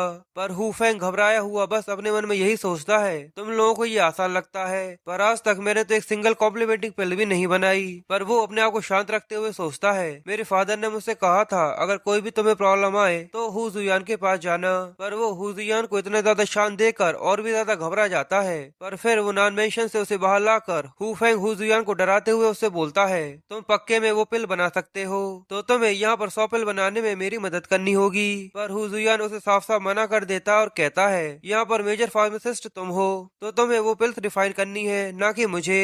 पर उसकी इस बात पर हुफैंग को बहुत ज्यादा गुस्सा आता है और वो उस पर चिल्लाने लगता है, क्योंकि यहाँ पर वो बहुत ज्यादा डरा हुआ था और अगर हु जुयान यहाँ पर उसकी मदद नहीं करता तो उसकी फेक आइडेंटिटी सब लोगों के सामने आ जाती और नॉन मेंशन के सभी मास्टर्स मिलकर उसे जान से मार डालते। इसलिए अब वो घबराहट की वजह से रोने लगता है और हु जुयान के सामने अपने घुटनों के बल आकर उससे मदद की भीख मांगता है और उससे बोलता है, मैं तुमसे भीख मांगता हूँ, मुझे यहाँ पर कोई भी आइडिया नहीं है मुझे क्या करना है। हु जुयान भी अपने भाई की ऐसी हालत देखकर थोड़ा सा हैरान हो गया था और अगर हु जुयान यहाँ पर होता तो वो सच में उसकी बातों में आ जाता। पर यहाँ तो हमारा मुंह है। वो उससे कहता है, भाई तुम ये क्या कर रहे हो, असल में वो तो बहुत ज्यादा आसान है, क्या तुम्हें पता है कि कॉम्प्लीमेंटिंग पिल असल में क्या है। हुफैंग उससे कहता है, क्या एक ऐसी पिल जिसकी बॉडी है। हु जुयान कहता है, हाँ, एक पावरफुल पोटेंट मेडिकल पिल जिसमें मेडिकल हर्ब्स का टॉनिक मिलाया गया हो, यही तो एक कॉम्प्लीमेंटिंग पिल है। हु जुयान कॉम्प्लीमेंटिंग पिल की रेसिपी जानते ही तुरंत ही वहाँ से निकलने लगता और कहता है, मैं समझ गया, अब मैं इसे रिफाइन कर सकता हूँ। और हु जुयान उसे देखते हुए बस यही सोचता है, मेरा भाई पूरी तरह से दिमाग से पैदल है, मैंने अभी अभी अपने मन में एक रेसिपी बनाकर इसे बता दी और इसे सच में मेरी बातों पर यकीन भी हो गया। मुझे तो ऐसा नहीं लगता कि ऐसी कोई पिल भी होती होगी और क्या कोई फार्मासिस्ट उसे रिफाइन भी कर सकता है। पर यहाँ नॉन मेंशन की पावर सच में बहुत ज्यादा है, इसलिए मैं असिस्टेंट बनकर ज्यादा कुछ नहीं कर सकता, ये सारी पावर मुझे मेरे हाथ में लेनी होगी। अब सीन 5 दिन बाद का दिखाते हैं, जहाँ हुफैंग हु जुयान की बताई हुई रेसिपी से लेकर वो पिल बनाने की कोशिश में लगा हुआ था, पर वो फर्नेस उसकी वजह से बहुत ज्यादा बदबू दे रहा था। जू जियाओजी ये चेक करने के लिए आता है और अपनी नाक बंद करते हुए कहता है, आखिर ये इतनी ज्यादा बदबू यहाँ पर क्यों आ रही है। और वो उन लोगों से पूछता है, आखिर तुम लोग यहाँ पर क्या कर रहे हो, इसकी वजह से पूरे नॉन मेंशन में मछली की तरह बदबू आ रही है। वो आदमी जू जियाओजी को बताता है, मैं आपको इसके बारे में रिपोर्ट करना चाहता था, मास्टर हुफैंग ने हमसे कई सारी चीजें मंगाई है, जैसे सुअर का लीवर और बुल का मेन पार्ट और ऐसी ही कई सारी चीजें जिससे वो अपनी ये पिल बना सके। फिर तभी वहाँ हुफैंग अपनी खतरनाक सी पिल्स को लेकर आ जाता है और जू जियाओजी से मुस्कुराते हुए कहता है, मास्टर मैंने आपके लिए 100 पिल्स बनाकर तैयार कर दी है। जू जियाओजी अपनी नाक बंद करे हुए उन पिल्स को देखकर कहता है, ये तो देखने में ऐसी नहीं लगती जैसी कॉम्प्लीमेंटिंग पिल्स मैंने कभी देखी थी। हुफैंग बड़े ही अच्छे से उनसे कहता है, शायद आप इसके बारे में नहीं जानते, पर ये उसका इम्प्रूव्ड वर्जन है, मैंने इसे 3 गुना ज्यादा अच्छा कर दिया है। ये सुनकर जू जियाओजी बहुत ज्यादा खुश होता है। ये सुनकर जू जियाओजी बहुत ज्यादा खुश होता है और हुफैंग से कहता है, मैं तुम्हें भरोसा दिलाता हूँ, अगर तुम्हारी पिल्स इफेक्टिव रही तो मैं सच में तुम्हें बहुत सारे रिवॉर्ड्स दूंगा। और उसकी ये बात सुनकर हुफैंग हु जियाओजी का शुक्रिया करता है। फिर हमें रात का सीन दिखाते हैं, जहाँ पर हुफैंग सोते हुए अपने मन में सपना देखता है कि हु जियाओजी सब लोगों के सामने उसे रिवॉर्ड दे रहा है और उसकी कई सारी तारीफें कर रहा है। पर तभी एक हाथ हुफैंग के गले की तरफ बढ़ता है और उसे पकड़ लेता है, जिससे हुफैंग बहुत ज्यादा डर जाता है और चिल्लाते हुए कहता है, आखिर तुम्हारी नॉन मेंशन के मेजर फार्मासिस्ट पर हाथ डालने की हिम्मत कैसे हुई। पर वो आदमी तो असल में एक नॉन मेंशन का स्टूडेंट था और वो गुस्से में हुफैंग से कहता है, मेजर फार्मासिस्ट अब बकवास करना बंद करो, मुझसे मास्टर ने ही कहा है कि मैं तुम्हें यहाँ से निकालकर बाहर फेंक दूं। फिर थोड़ी ही देर से हु जियाओजी भी वहाँ पर आ जाता है। हुफैंग उसे देखकर उससे पूछता है, मास्टर आखिर आपने मुझे इतनी रात को यहाँ पर क्यों बुलाया है। पर जू जियाओजी बहुत ज्यादा गुस्से में होने की वजह से हुफैंग की जरा सी भी नहीं सुनता और उसके चेहरे पर पंच मारते हुए उसे गाली देकर कहता है, कमीने जरा इनकी हालत देखो, तुमने इनका क्या हाल कर डाला है। वहाँ जू जियाओजी के पीछे वो 100 डिसाइपल्स रहते हैं जिन सबको वो कॉम्प्लीमेंटिंग पिल्स दी गई थी, पर असल में वो कोई कॉम्प्लीमेंटिंग पिल नहीं थी, इसलिए उन लोगों के ऊपर इसका साइड इफेक्ट साफ दिख रहा था। हुफैंग भी ये देखकर बहुत ज्यादा डर जाता है और जू जियाओजी तभी उसको एक एक करते हुए कहता है, क्या तुम एक स्पाई हो जो यहाँ पर आकर नॉन मेंशन के सभी डिसाइपल्स को मारना चाहते हो। पर हुफैंग को ये समझ में नहीं आता कि आखिर उसके साथ ऐसा क्यों हो रहा है। तभी उसे बचने के लिए एक तरीका याद आता है और वो जल्दी से जू जियाओजी को रोकते हुए उससे कहता है, ये सब मैंने नहीं किया, ये सब हु जियाओ ने किया है, जरूर जरूर उसने सबसे छुपकर इस पिल के अंदर कुछ न कुछ मिलाया होगा। इसलिए जू जियाजी उससे पूछता है, क्या तुम्हें सच में लगता है कि ये सब हु जुयान ने किया है? हु फेंग कहता है, हाँ ये सब उसी ने किया है। और साथ ही वो ये सोचता है, मैं आपको ऐसा भी नहीं बता सकता कि ये सब मैंने उसके बोलने पर किया है, क्योंकि मुझे ये पिल बनाना नहीं आता। इसलिए अब मेरे पास बस यही रास्ता है कि मैं जू जियाजी को ये समझाने की कोशिश करूँ कि ये सब हु जुयान ने किया है, और ऐसा कर कर मैं सारा का सारा इल्जाम उसके ऊपर डाल दूंगा। इसलिए वो जू जियाजी से बोलता है, मेरा भाई कभी भी मेरे लिए खुश नहीं था, और वो नॉन मेंशन में मेरे साथ बस एक असिस्टेंट बनकर आया है। वो मेरे स्टेटस से बहुत ज्यादा जलता है, इसलिए उसने फर्नेस के अंदर जरूर कुछ न कुछ मिलाया होगा। जू जियाजी उसकी बातें सुनकर उसकी बातों पर यकीन करता है, क्योंकि वो भी ये अच्छे से जानता था कि हु जुयान को हु फैमिली में कोई भी एक्सेप्ट नहीं करता, और ये मुमकिन है कि वो जलन में आकर ऐसा कुछ कर सकता है। जू जियाजी हु फेंग से बोलता है, ठीक है, मैं तुम दोनों को आमने सामने खड़ा कर देखना चाहता हूँ कि आखिर ये किसने किया है। जो बोलते हुए वो हु फेंग को कॉलर से पकड़ लेता है। हु फेंग अपने मन में सोचता है, हु जुयान कुछ भी नहीं बोलता, वो जरूर मारा जाएगा, उसके अंदर इतनी हिम्मत नहीं है कि वो मुझे गुस्सा दिला सके। फिर वो दोनों नॉन मेंशन के मेडिसिन ग्राउंड में आ जाते हैं, जहाँ हु जुयान बड़े आराम से गाना गाते हुए झाड़ू लगा रहा था। तभी वहाँ पर जू जियाजी हु फेंग को लेकर आ जाता है, जिनकी आवाज सुनते ही हु जुयान के चेहरे पर एक हंसी आ जाती है, क्योंकि असल में ये उसी के प्लान का एक हिस्सा था। जू जियाजी वहाँ पर आते ही हु जुयान से कहता है, क्या कॉम्प्लीमेंटिंग पिल में तुमने कुछ किया था? हु जुयान उसके सामने झुकते हुए उससे कहता है, मास्टर आखिर यहाँ पर क्या हो गया? मैंने तो इसके बारे में कुछ भी नहीं सुना, आखिर आप इसके बारे में मुझसे क्यों पूछ रहे हो? पर हु फेंग तो बस अपने मन में यही सोचता है, नाकारा लड़के जल्दी से अपनी गलती मान लो, वरना मैं तुम्हें मारकर नर्क पहुंचा दूंगा। पर वहाँ हु जुयान घबराते हुए उससे कहता है, क्या कॉम्प्लीमेंटिंग पिल्स में कोई प्रॉब्लम है? पर मैं ऐसा कैसे कर सकता हूँ, मैंने तो अपने आप को पूरी तरह से नॉन मेंशन को डेडिकेटेड कर दिया है। पर फिर वो आगे कहता है, शायद ऐसा इसलिए हुआ है क्योंकि मेरा भाई असल में कॉम्प्लीमेंटिंग पिल्स को रिफाइन नहीं कर सकता।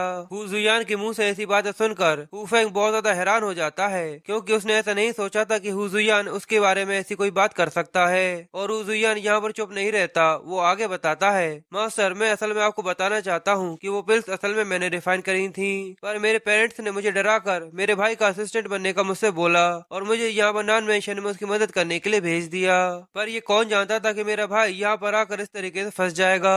पर अब हु फेंग को बहुत ज्यादा गुस्सा आता है, और वो भी अपने मुंह बंद नहीं रख पाता, और वो भी गुस्से में कहता है, अपनी ये बकवास करना बंद करो, वो 100 पिल्स मैंने तुम्हारे कहने पे ही बनाई थी, उसका तरीका तुमने ही मुझे दिया था। पर अब उसकी ये बात पूरी होती उससे पहले ही उसके चेहरे पर एक जोरदार थप्पड़ आकर पड़ता है, और जू जियाजी उससे कहता है, यानी ये सच है, तुम वो पिल्स नहीं बना सकते।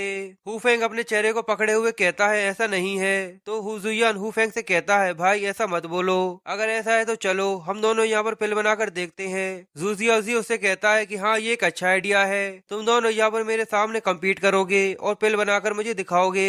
यहाँ पर फर्नेस और सभी प्रकार की हर्ब्स अवेलेबल है, तो चलो जल्दी से शुरू हो जाओ। फिर अगले सीन में हमें दिखाते हैं कि वो दोनों अपनी अपनी पिल बनाना चालू कर देते हैं, जहाँ हु जुयान की हर्ब्स को देखकर हु फेंग अपने मन में सोचता है, आखिर ये किस तरीके की हर्ब्स है और कौन सी हर्ब्स है, मैं तो इनको पहली बार देख रहा हूँ, और मुझे तो ये भी समझ में नहीं आ रहा कि आखिर मैं कौन सी हर्ब्स पहले डालूं। पर फिर कुछ ही देर बाद हु जुयान की कॉम्प्लीमेंटिंग पिल बनकर रेडी हो जाती है, जो देखकर जू जियाजी बहुत ज्यादा खुश होता है, और हु जुयान से कहता है, हाँ ये वही है जो मैं देख रहा हूँ। पर तभी उसकी नजर हु फेंग पर पड़ती है, जो वहाँ से पतली गली पकड़ कर निकलने की कोशिश कर रहा था। तो जू जियाजी उसके कंधे पर हाथ रखते हुए कहता है, बच्चे क्या तुम्हें ऐसा लगता है कि तुम यहाँ से बचकर कहीं पर भाग सकते हो? फिर वो अपने गार्ड्स को वहाँ पर बुलाकर जू फेंग को जेल में डाल देता है। फिर जू फेंग के जेल में जाने के बाद जू जियाजी हु जुयान को मैनोर का अगला मेजर फार्मासिस्ट बना देता है, और उसे आगे बताता है कि अब ये सारी हर्ब्स तुम्हारी निगरानी में रहेंगी, और साथ ही कॉम्प्लीमेंटिंग पिल बनाने का जो भी बिजनेस रहेगा वो भी तुम्हारे हैंडओवर रहेगा। इसलिए हु जुयान उसके सामने झुककर उसका शुक्रिया करता है, पर उसके अंदर का मोह ये बात सुनकर बहुत ज्यादा खुश होता है और सोचता है, अब मैं द ग्रेट फंडामेंटल कल्टिवेटिंग पिल को रिफाइन कर सकता हूँ।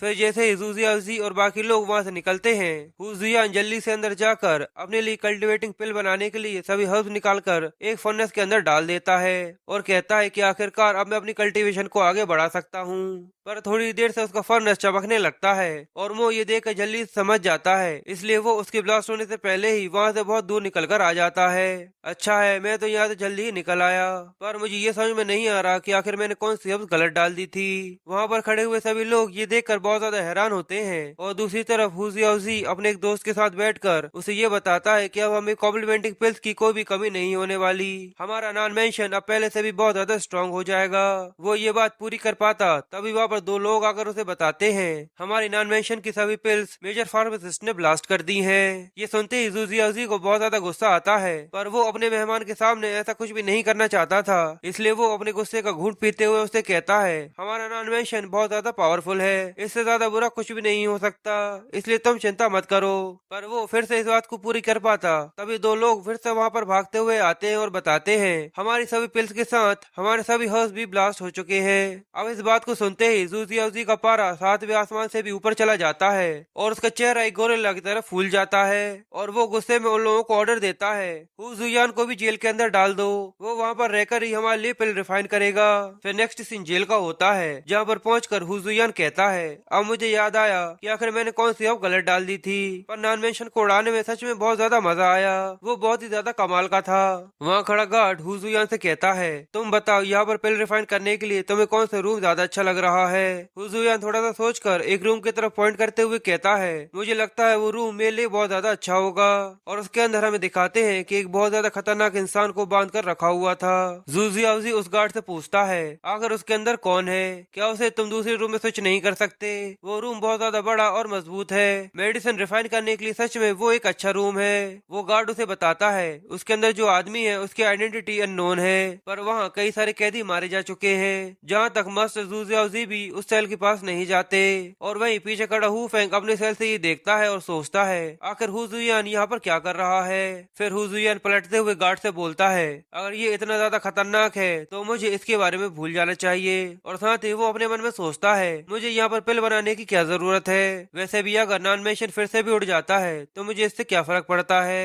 जो सोचते हुए वो लोग वहाँ से निकलने लगते हैं तभी सेल के अंदर से उस आदमी की आवाज आती है तुम तो इतने जल्दी इंटरनल स्टेज पर हो, वो भी इतनी ज्यादा छोटी उम्र में, और जल्दी ही ब्रेक थ्रू करने वाले हो, ये बुरा नहीं है। हुजुयान उसकी बातें सुनकर वहीं पर रुक जाता है और सोचता है आखिर से मेरी कल्टीवेशन रेल के बारे में कैसे पता, जरूर इसके अंदर जो भी इंसान है वो एक मास्टर है, मुझे उससे मिलना होगा। इसलिए हुजुयान उस गार्ड से बोलता है इस सेल को खोलो, मुझे इसके अंदर जाना है। वो गार्ड डरा हुआ उससे कहता है अभी तो तुम बोल रहे थे कि ये बहुत ज्यादा खतरनाक है और फिर अब तुम इसे खुलवाने की क्यों बोल रहे हो। हुजुयान उससे कहता है मैंने कहा ना इसको खोलो। वो गार्ड डरते हुए सेल को खोल देता है और उस रूम के खुलते ही वहाँ से बहुत सारा रेड ब्लडी ऑरा निकलने लगता है और हुजुयान उसके अंदर जाने लगता है। हु फेंग हुजुयान को अंदर जाता हुआ देखकर सोचता है लगता है हुजुयान ने जूजी को मुझसे भी ज्यादा गुस्सा दिला दिया है, इसलिए उसे उस रूम के अंदर भेजा जा रहा है। और वहाँ एक दूसरा कैदी भी ये सब देखकर कहता है हे भगवान आखिर इसने ऐसा कौन सा पाप किया है जो इसको उस रूम के अंदर भेजा जा रहा है, ये सेल तो यहाँ का सबसे ज्यादा खतरनाक सेल है। और वहाँ सेल के अंदर उस मास्टर के हाथ पैरों को हवा में बांधकर उसे हवा में लटकाया हुआ था और वो ब्लडी ऑरा उसी के अंदर से निकल रहा था। फिर वो मास्टर हुजुयान को अंदर आया हुआ देखकर अपनी चेंज को तोड़कर अपने आप को आजाद करा लेता है और तेजी से हुजुयान की तरफ हाथ बढ़ाते हुए उसका गला पकड़ लेता है। हुजुयान भी उसकी स्पीड देखकर बहुत ज्यादा डर जाता है और कहता है मैं तो हिल भी नहीं पा रहा, और इसी वजह से वो अपनी जान बचाने के लिए अपनी आइस ड्रैगन सोर्ड को बाहर बुलाता है, जिसके बीच में आने की वजह से वो मास्टर उसे छोड़ देता है। और वो मास्टर भी हुजी की आइस ड्रैगन सोर्ड देखकर थोड़ा सा सरप्राइज हो जाता है। हुजी उसे शांत करते हुए बोलता है यहाँ पर बस आप और मैं हूँ, क्या हम लोग नॉर्मली यहाँ पर बात नहीं कर सकते। मास्टर सोचता है शायद ये उसी का लड़का है, इसलिए वो मास्टर उससे कहता है मुझे ये उम्मीद नहीं थी कि मैं तुमसे यहाँ पर मिलूंगा। जूजी उसकी आवाज सुनकर कहता है कैस ने अभी अभी अपने एटीट्यूड बदल दिया, पर आखिर ये बूढ़ा आदमी कौन है। वो मास्टर बड़े आराम से अब उससे कहते हैं मैं तो बस यहाँ पर कुछ 20 सालों से हूँ, पर तुम तो यहाँ पर बहुत ज्यादा थके हुए और चिंता में लग रहे हो। हुजुयान को उसकी बात सुनकर गुस्सा आता है और वो अपने मन में सोचता है आखिर तुम्हें इस सबसे क्या मतलब है। और वो मास्टर हुजुयान से आगे बोलता है लड़के तुम्हारी एनर्जी अभी इनर स्टेज पर है, पर तुम्हें जल्द से जल्द ब्रेक थ्रू करना होगा, क्योंकि अगर अभी तुमने ब्रेक थ्रू नहीं किया तो तुम अपनी पूरी लाइफ में कभी भी आगे नहीं बढ़ पाओगे। ये सुनते ही हुजुयान बहुत ज्यादा हैरान हो जाता है क्योंकि उसे ऐसा नहीं पता था कि ऐसा कुछ भी होता होगा। और वो मास्टर उसे आगे बताते हैं जब फ्यूचर में तुम मेनलैंड जाओगे तो वहाँ पर तुम्हारा ऐसे कई सारे मार्शल आर्टिस्ट से सामना होगा जिनके सामने मैं श्योर हूँ कि तुम एक कदम भी नहीं खड़े रह सकते। उनकी इन बातों से हुजुयान बहुत ज्यादा डर जाता है, इसलिए हुजुयान मास्टर से बोलता है क्या आप मेरी यहाँ पर मदद कर सकते हैं। और वहीं सेल के बाहर वो गार्ड्स एक दूसरे से बातें करते हुए सोचते हैं हुजुयान अभी तक बाहर नहीं आया, मुझे तो ऐसा लगता है कि वो जरूर अब तक मर चुका होगा, पर कोई भी हमारे ऊपर इस चीज का इल्जाम नहीं डाल सकता क्योंकि ये सब उसी ने खुद ने चुना था। और वहाँ हुफेंग भी अपने मन में यही सोचता है है, मेरे बेवकूफ भाई, तुम इतने बड़े बेवकूफ थे कि तुम खुद से ही अंदर चले गए। अब मुझे तुम ये बताओ कि मरने के बाद तुम उसे कम्पीट कैसे करोगे। और वहाँ सेल के अंदर वो मास्टर हुजुयान के सामने एक बड़ा सा बैग फेंकता है, जिसके अंदर वही the great fundamental cultivating pills रखी हुई थी। हुजुयान इतनी सारी कल्टिवेटिंग पिल्स को देखकर बहुत ज्यादा हैरान हो जाता है और वो चाहकर भी अपना मुंह बंद नहीं कर पा रहा होता। इतनी सारी फंडामेंटल कल्टिवेटिंग पिल्स को देखकर सोचता है, क्या इन्हें ये सब होलसेल में मिली थी? पर ये पिल्स का इस्तेमाल केवल कल्टिवेटर्स ही कर सकते हैं, कोई आम इंसान इसके बारे में सोच भी नहीं सकता। पर इनने मेरे सामने इन्हें ऐसा फेंक दिया कि जैसे ये कोई कचरा हो। इस बात से ये बात साबित हो जाती है कि इनकी कल्टीवेशन सच में बहुत ज्यादा पावरफुल है। मास्टर कहते हैं, आखिर तुम इस तरीके से क्यों खड़े हो? जल्दी से इसे खा लो, मैं तुम्हें गाइड करूंगा। हुजुयान मास्टर का शुक्रिया करता है और फिर एक पिल खाते हुए अपनी बॉडी को कल्टीवेट करना चालू कर देता है। वो मास्टर वहीं पर बैठकर उसका सपोर्ट करते हैं और वो मास्टर सोचते हैं, इसका फाउंडेशन सच में काफी ज्यादा अच्छा है। इसकी स्पिरिट लेक और स्ट्रेंथ धीरे धीरे करके बढ़ती जा रही है और ये जल्दी ही अपना ब्रेक थ्रू पूरा कर लेगा। और फिर जैसा सोचा था वैसा ही होता है। हुजुयान अपनी आंखें खोलता है और उसकी आंखें खुलते ही उसका ब्रेक थ्रू पूरा हो जाता है। वो इस बात से बहुत ज्यादा खुश होता है और हुजुयान मास्टर का शुक्रिया करते हुए कहता है, अगर आप यहाँ पर नहीं होते तो आज मैं ये नहीं कर पाता। आपने सच में मेरी बहुत ज्यादा मदद करी है। मास्टर बोलते हैं, मैं एक बूढ़ा सा आदमी हूँ जो जल्दी ही यहाँ से जाने वाला है, पर ये दुनिया तुम्हारी है मेरे बच्चे मो, ये दुनिया तुम्हारी है। मो ये बात सुनकर और भी ज्यादा हैरान हो जाता है, क्योंकि मास्टर को उसकी आइडेंटिटी के बारे में पहले से ही पता था। वो मास्टर उसे कहते हैं, शांत रहो, मैं इसके बारे में किसी को भी नहीं बताने वाला, क्योंकि असल में मैं भी नॉन मेंशन की तबाही चाहता हूँ। फिर हुजुयान मास्टर से बोलता है, मुझे माफ कर दीजिएगा, मेरे पास ऐसा कुछ भी नहीं है जो मैं आपको दे सकूं, पर मैं आपकी यहाँ से निकलने में आपकी पूरी हेल्प कर सकता हूँ। मास्टर हुजुयान की बात सुनकर जोरों से हंसने लगते हैं और कहते हैं, लड़के, क्या तुमने सच में ऐसा सोचा है कि ये छोटा सा रूम मुझे यहाँ पर रोक सकता है? असल में मैंने किसी से 20 साल पहले वादा किया था कि मैं यहाँ पर 20 साल तक रहूंगा, पर तुम इसके बारे में चिंता मत करो, बस अब एक दिन और बचा है जिसके बाद मैं यहाँ से निकल जाऊंगा। फिर हुजुयान मास्टर का शुक्रिया करता है और कहता है, ठीक है, मैं यहाँ से जा रहा हूँ, पर अगर आपको कभी भी फ्यूचर में मेरी जरूरत हो तो प्लीज मुझे बता दीजिएगा। जो कहकर हुजुयान वहाँ से निकलने लगता है। तभी मास्टर हुजुयान को रोकते हुए उससे पूछते हैं, क्या तुम अपने पास्ट के बारे में नहीं जानना चाहते कि कैसे तुम्हारे पेरेंट्स की डेथ हुई थी? ये सुनते ही मो पूरी तरह से सुन पड़ जाता है और वो मास्टर मो को बताना चालू करते हैं। उस समय का ये हादसा सच में बहुत ज्यादा बड़ा था और सब लोग इसके बारे में जानते हैं। तुम्हारे फादर क्यून फैमिली के एक असली लड़के थे और सक्सेसर, पर वो एक मैरिज कॉन्ट्रैक्ट को पूरा करना चाहते थे, जहाँ वो फेंगयू हाउस के एक सिंगर जूली औजी से बहुत ज्यादा प्यार करने लगे। पर इसके बारे में जैसे ही क्यून फैमिली के मास्टर को पता चला तो फेंगयू फैमिली और क्यून फैमिली के बीच में एक जंग शुरू हो गई। पर तुम्हारे फादर इसके बारे में जानते थे कि ये प्रॉब्लम बहुत ज्यादा बढ़ने वाली है, इसलिए वो जूलॉजी को लेकर यन यन से भागने की कोशिश करने लगे। पर क्यून नान ने अपने कई सारे मास्टर्स की मदद से उन्हें रास्ते में ही रोक लिया और वहाँ पर तुम्हारे फादर ने यंग यंग के लगभग पूरे ही मास्टर्स को मार डाला था।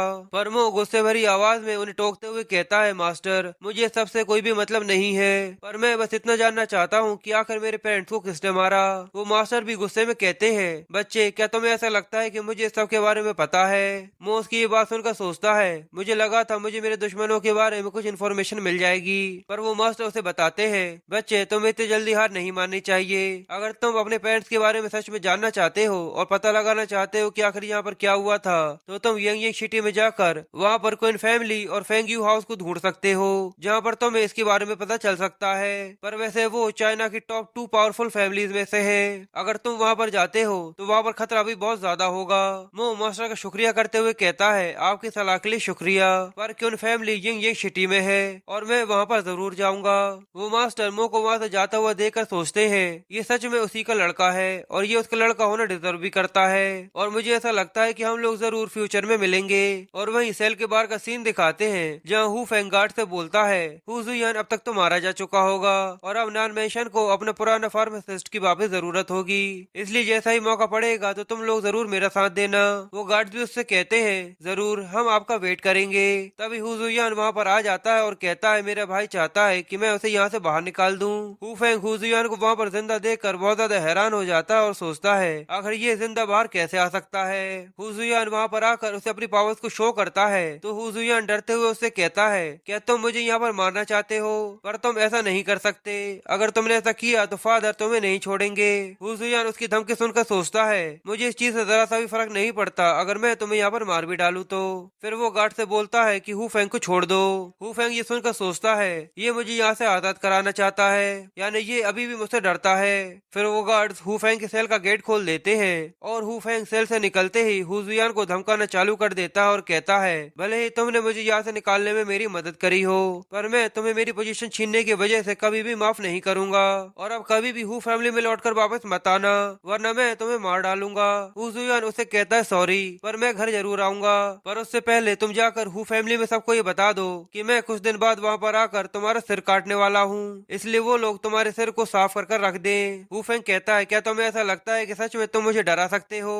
फिर वो वहाँ से निकलते हुए हु जुयान से बोलता है ठीक है, मैं तुम्हारा घर पर वेट करूंगा, जो बोलकर वो वहाँ से निकल जाता है और हु जुयान रात में जू जियाओजी के घर के तरफ निकल आता है। वो गार्ड हु जुयान को रोकते हुए उससे पूछते हैं आखिर तुम इतनी रात को यहाँ पर क्या कर रहे हो?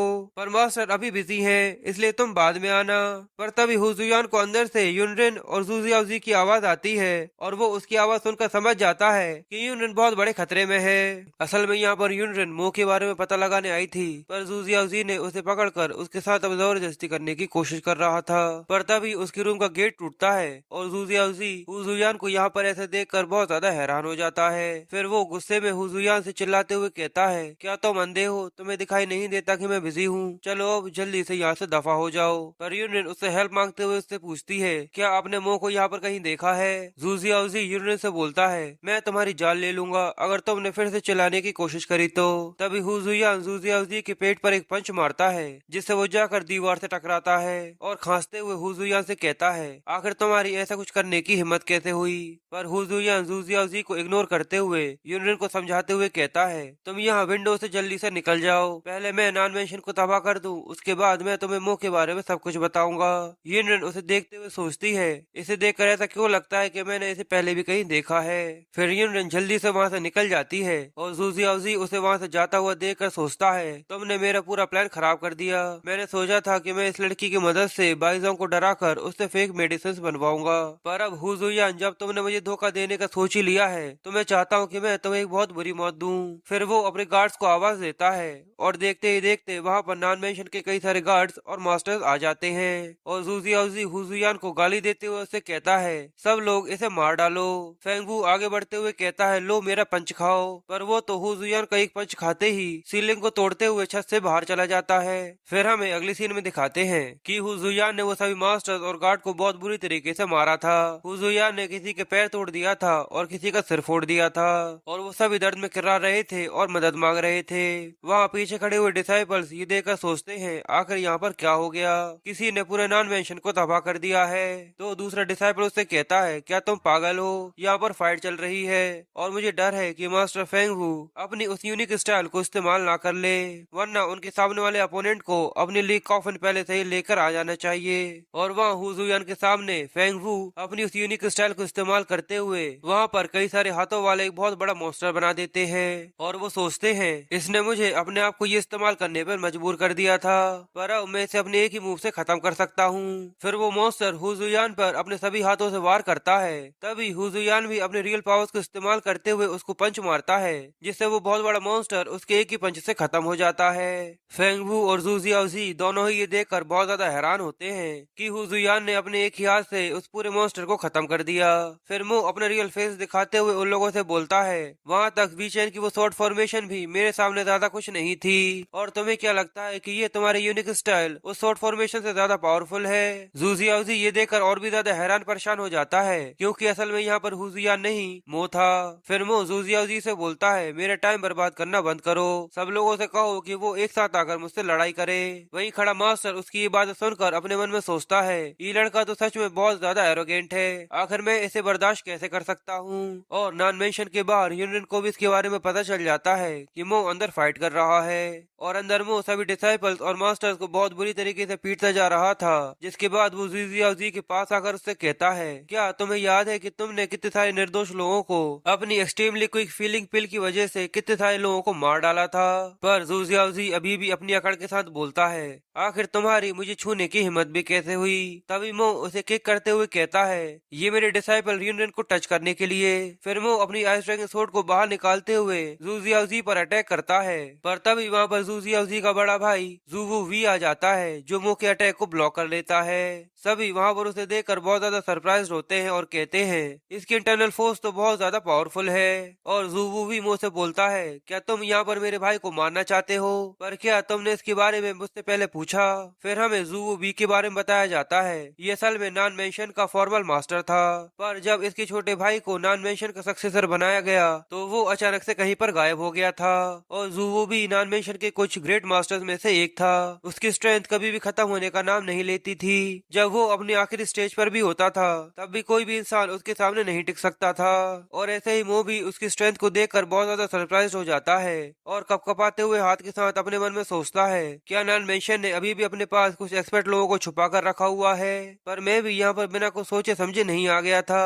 मैंने अभी अभी अपना ब्रेक थ्रू किया है, इसलिए मेरे पास कुछ चांसेस है। और ज़ूवू भी तभी मो पर अपनी यूनिक स्टाइल के साथ अटैक कर देता है, जो देखकर मो समझ नहीं पाता कि आखिर वो क्या करे। इसलिए यूनरेन उसे आवाज देते हुए कहती है मो जल्दी से वहाँ से हट जाओ। और वहाँ खड़े दूसरे लोगों को ऐसा लगता है कि मो इस अटैक से बाहर नहीं निकल पाएगा। पर तभी न जाने कहां से दारू का एक मटका ज़ूवू वी के सिर पर आकर लगता है, जिससे वो बहुत ज्यादा घायल हो जाता है। मो को भी ये समझ में नहीं आता कि आखिर ये दारू का मटका यहाँ पर कहाँ से आ गया। यूनरेन मो को देखकर उससे पूछती है कि मास्टर क्या आप ठीक है। और नॉन मेंशन के बाकी लोग ये सोचते हैं कि आखिर वो कौन था जिसने बुद्धा की इतनी पावरफुल टेक्निक को सिर्फ दारू के मटके के साथ तबाह कर दिया। और हमें फिर वो मास्टर को दिखाते हैं जो टूटे हुए मलबे के ऊपर खड़े थे और हंसते हुए मुंह से बोलते हैं लड़के आज तुम्हारा बहुत ज्यादा अच्छा दिन है, क्योंकि आज ही मैं यहाँ से आजाद होने वाला हूँ और मैं इस ग्रेट मास्टर को तुम्हारे लिए मार डालूंगा, क्योंकि ये तुम्हारा थैंक यू गिफ्ट है जो तुमने मुझसे सेल में बात करी थी। जो बोलकर वो मास्टर ज़ूवू वी को एक ही स्लैश में उसका गला काट कर उसे मार डालते हैं। और ज़ूज़ी अपने बड़े भाई को इस तरीके से मरता हुआ देखकर बहुत ज्यादा हैरान था। फिर वो मास्टर वहाँ से जाते हुए मुझसे कहते हैं तुम यंग सिटी में जाने के लिए इतने ज्यादा उतारू मत होना, हम लोग जल्द ही मिलेंगे।